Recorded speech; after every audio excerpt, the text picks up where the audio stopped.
नमस्कार, मैं जितेंद्र चतुर्वेदी। आखिर ऐसा क्या हो गया जिसकी वजह से बीजेपी अध्यक्ष नितिन नवीन को अपना पंजाब दौरा बीच में छोड़कर दिल्ली पहुंचना पड़ा। कहा जा रहा है कि वो डिनर पर जाने वाले थे और डिनर तक नहीं कर पाए वो। अब सवाल ये उठता है, ऐसा कौन सा आफत आ पड़ा था, कौन सा फोन चला गया उनके पास जिसकी वजह से उन्हें बीच में ही न सिर्फ डिनर बल्कि इनकी जो 3 दिवसीय पंजाब यात्रा थी उस पर भी विराम लगाना पड़ गया और दिल्ली पहुंचना पड़ा। उनके साथ राघव चड्ढा भी थे। अब देखिए, राघव चड्ढा तो भी नए नए बीजेपी में आए हैं, पंजाब को लेकर बीजेपी फोकस है, तो क्या उन्हें भी कुछ दिया जाना है, ये सवाल भी उठने लगा। अच्छा, ये सवाल उठा क्यों? जब ये लोग भागे भागे दिल्ली पहुंचते हैं, यानी बीजेपी अध्यक्ष और चड्ढा साहब, उस समय खबर क्या आ रही होती है कि अल्पसंख्यक मामलों के मंत्री जॉर्ज कुरियन ने इस्तीफा दे दिया। वो बाकायदे गए और महामहिम द्रौपदी मुर्मू से मिले, उन्होंने जो है इनका इस्तीफा मंजूर भी कर लिया। अब देखिए, उसी समय एक और खबर आती है कि प्रधानमंत्री नरेंद्र मोदी भी महामहिम से मिले। अब इस मुलाकात को कहा गया कि नहीं, देखिए, पीएम विदेश गए हुए थे तो लौट कर आए, तो जो अपनी संवैधानिक मर्यादा है उसके लिहाज से जब पीएम विदेश यात्रा से लौट कर आते हैं तो उन्हें ब्रीफ करना होता है महामहिम को। तो एक तो ब्रीफिंग वाला मसला था और दूसरा नागरिक सम्मान का भी था, तो इस वजह से भी वो मिले। लेकिन इसमें चर्चा यह है कि बात सिर्फ इतनी नहीं है, वहाँ पर मंत्रिमंडल में होने वाले फेरबदल की भी चर्चा हुई है, क्योंकि पीएम किसी एक चीज़ को लेकर तो जाते नहीं है। जब वो जाते हैं तो उनके साथ कई सारी चीज़ें वो अपने जहन में रखते हैं कि हमें क्या क्या करना है, और चूंकि ये मामला फेरबदल का है तो जाहिर सी बात है कि उसके लिए बाकायदे बताना होता है महामहिम को कि ये होने जा रहा है। लेकिन बड़ी चीज़ ये है कि जो कुछ बातचीत हुई उस बातचीत में क्या क्या चीज़ें रहीं, ये बड़ा सवाल है। चूँकि देखिए, ये जो फेरबदल है, ये फेरबदल साधारण नहीं माना जा रहा। इस फेरबदल को एक बड़े फलक पर देखा जा रहा है, और वो फलक इस तरीके का है जिसमें कई एक मंत्री जाएंगे, कई एक आएंगे, और ख़ास तौर से जो घटक दल वाले हैं ना, वो भी तो आ रहे हैं।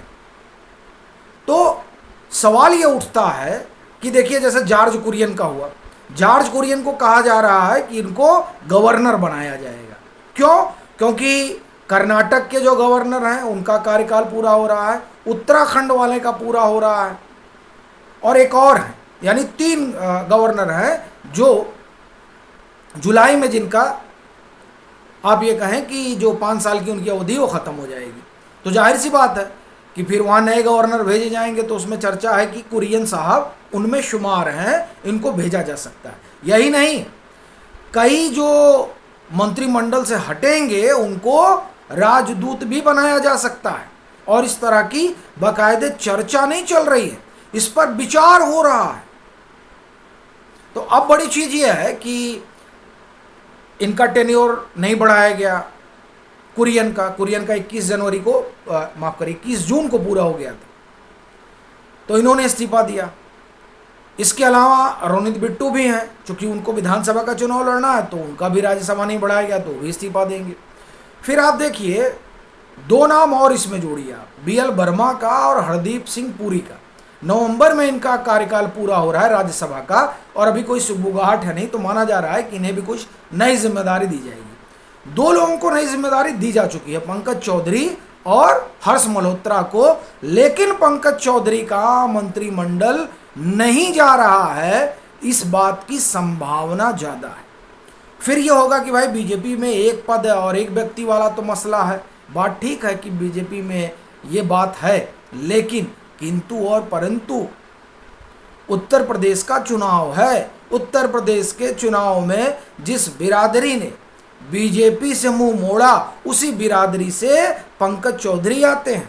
तो इसलिए पंकज चौधरी साल, 1.5 साल, 2 साल, या हो सकता है बने ही रहे, इस बात की संभावना ज़्यादा है। यानी वो अपवाद का हिस्सा हो सकते हैं, क्योंकि पीएम के कृपा पात्र हैं, तो इसलिए वो तो नहीं जा रहे हैं। इस बात की संभावना बड़ी है। तो अब बात ये उठ रहा वो नहीं जा रहे हैं, बाकी जो जाने वाले हैं उनकी जगह आने वाला कौन है, एक। और दूसरा, क्या ये जो 6 नाम हैं इसमें से पंकज चौधरी को हटा दिया जाए तो 5 नाम, ये 5 जाएंगे। चर्चा चल रही है 10 से 12 की, कि 10 से 12 जो है वो बाहर जा रहे हैं, और कई एक हैवी वेट मिनिस्ट्री है जिसमें फेरबदल होगा। तो वो जो ये 5 हो गए, बाकी 5 कौन हैं, ये बड़ा सवाल है। अब जब उनकी बात होती है कि बाकी 5 कौन है, तो कहा यह जा रहा है कि वो जो 5 हैं उनमें कुछ लोग तो ऐसे हैं जो पीएम की स्पीड के साथ अपना कदम ताल नहीं कर पा रहे हैं, इसलिए वो जाएंगे, इसलिए उनकी विदाई होगी। क्योंकि उनके कामकाज से पीएम खुश नहीं है, बावजूद इसके वो काम ठीक कर रहे हैं, लेकिन जो पीएम की स्पीड है उस स्पीड से नहीं कर पा रहे हैं, इसलिए जो है उनकी विदाई तय मानी जा रही है। फिर जो मंत्रिमंडल है उस मंत्रिमंडल को पूरी तरीके से युवा मंत्रिमंडल बनाना है, सब एंग हों। और उसका बड़ा कारण है, जिस तरह से जेनजी के बहाने हिंदुस्तान में तमाम सारी चीज़ें करने की, भड़काने की कवायद चल रही है, उस लिहाज से मंत्रिमंडल को जो है वो पूरा युवा करने की कोशिश है कि साहब सब नए रहेंगे। तो कोई तिलचट्टा आकर ये नहीं कहेगा और कोई फिर जो है बात नहीं करेगा कि हम युवा हैं और वो बुजुर्ग हो गए हैं, इस तरह की चर्चा नहीं खड़ी होगी। तो इस लिहाज से नई टीम जो है, आप एक तरह से कहें कि पूरा बनाने की कवायद है। सवाल ये है कि इसके अलावा देखिए 3 मुख्यमंत्री की चर्चा हो रही है। हम लोग 2 कह रहे थे, अब 3 आ गए हैं लाइन में कि 3 मुख्यमंत्री जो है वो बदले जाएंगे, जिसमें मोहन यादव की संभावना बड़ी हो गई है, चूंकि उनके ऊपर आरोप गंभीर लग रहे हैं और ये गंभीर आरोप उनकी कुर्सी को हिला देने वाले हैं।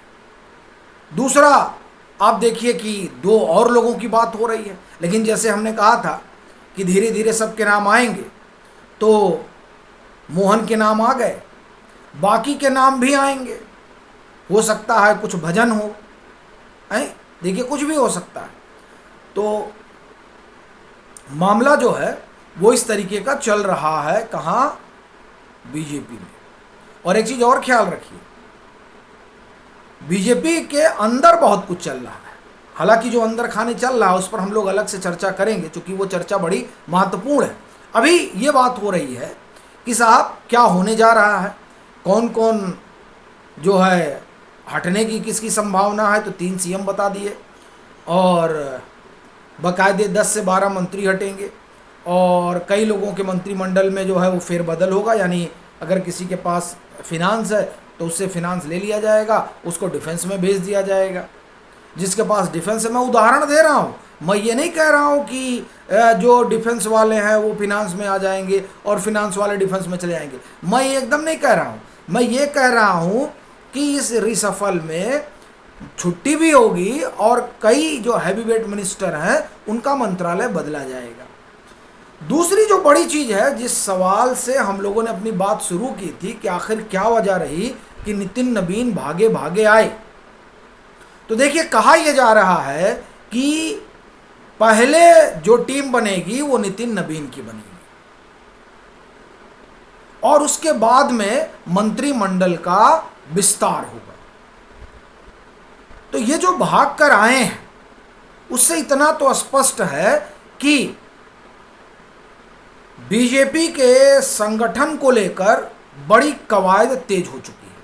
और ऐसा कहने की वजह है, एक तो नितिन नवीन का भाग के आना, क्योंकि वो तो बाकायदे गए हुए थे, पंजाब फोकस में है इस समय, तो पंजाब फोकस में है तो वो गए थे बाकायदे वहाँ दौरा करने उनके साथ राघव चड्ढा भी गए थे। तो बीच में ही अगर ये लोग आ गए तो जाहिर सी बात है कि मामला कुछ तो है। और ये जिस समय में हो रहा है उस समय में तो एक ही बात हो रही है फेरबदल की और बीजेपी की नई टीम की।